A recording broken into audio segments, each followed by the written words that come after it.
Mullin. Senator, the place to start, naturally, the president on Truth Social moments ago letting the country know that Charlie Kirk has passed away. Your thoughts, sir?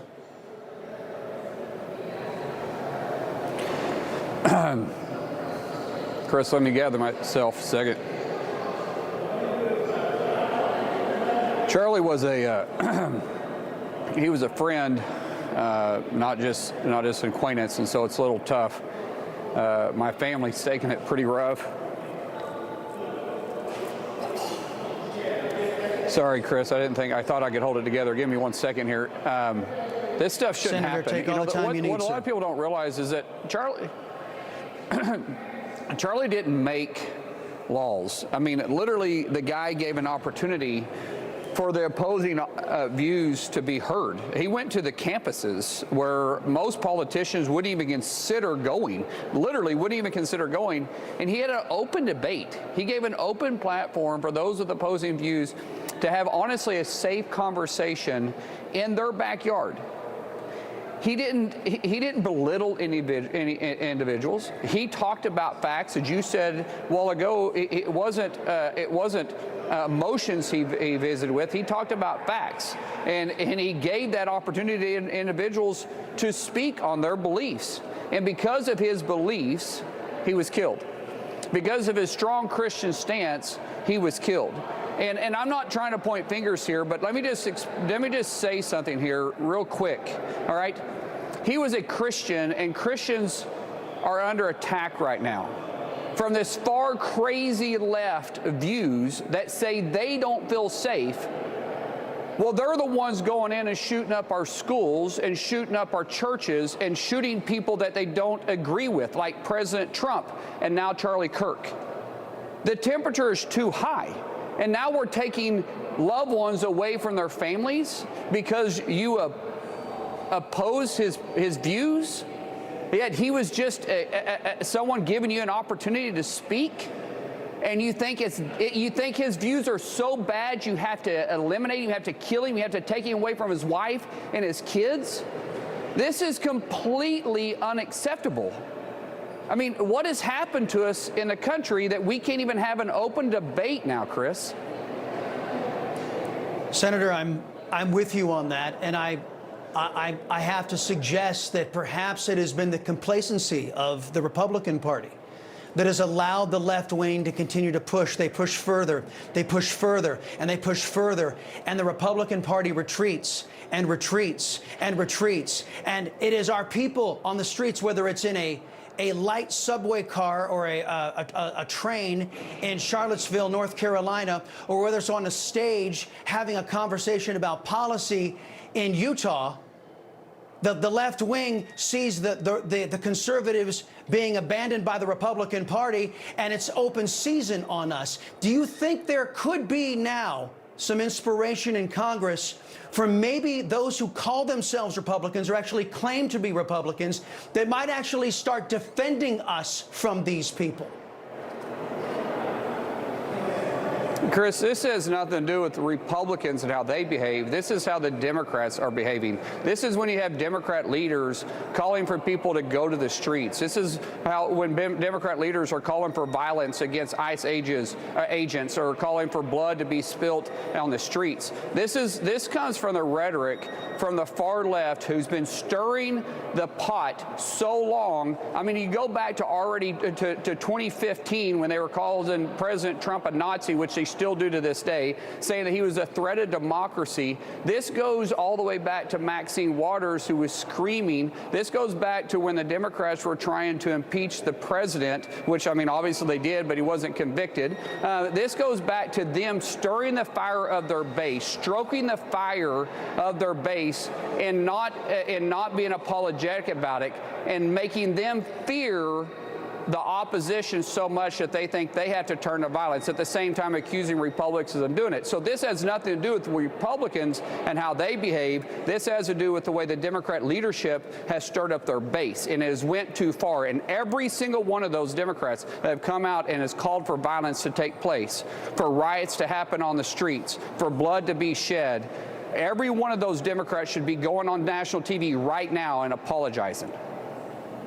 Well, Senator, I'm with you, and I believe that it's not the far left fringes anymore. It's mainstream on CNN and mainstream on MSNBC, and it's mainstream among the Democrats in elected office.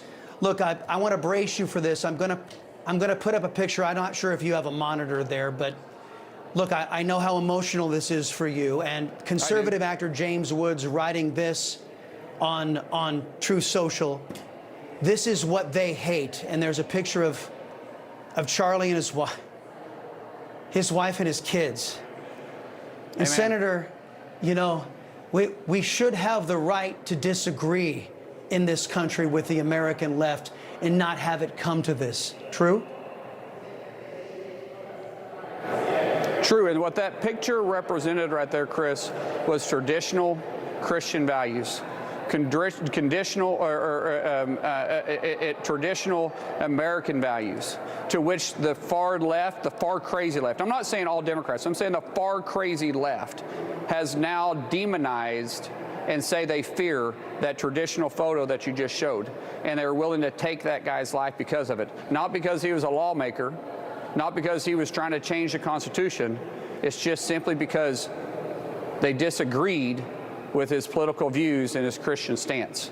And it absolutely breaks my heart. It breaks my heart for his family, for his kids, and all of us that had the privilege to actually call him a friend. Yes, sir. And you posted also about another horrific crime we've been dealing with, this crazy stabbing, this evil stabbing. You wrote in part, quote, soft on crime policies have lethal consequences, in reference to the Charlottesville, North Carolina stabbing. Sir, I couldn't concur with you more. And I would point again right back to the left-wing extremists you and I have been talking about, those who have passed policies, those who have rendered judgments from the bench. They are virtue signaling their love for criminals and for crime, Senator, and it is our people in the streets that are paying with their lives. Your response? When people don't fear their consequences, then there's nothing that stands between the destruction of morality in this world, and especially in this country. And people do not fear the consequences of their actions right now, because you have prosecutors that are not prosecuting.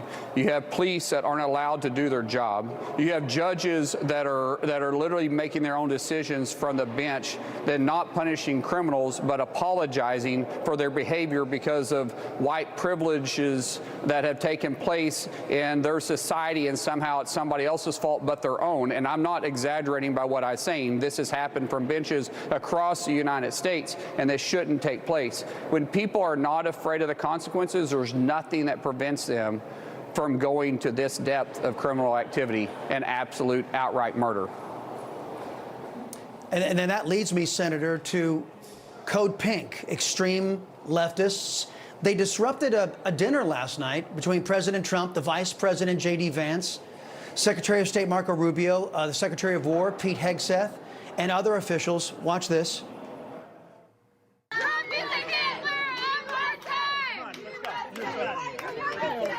He's terrorizing communities all over the world, from Puerto Rico to the Philippines.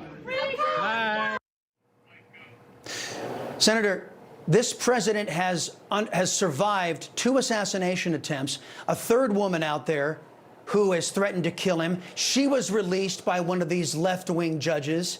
And in the wake of the Charlie Kirk shooting, is there any excuses that you can divine as to why the Secret Service should allow somebody from the extreme left that type of access to be that far from the President of the United States?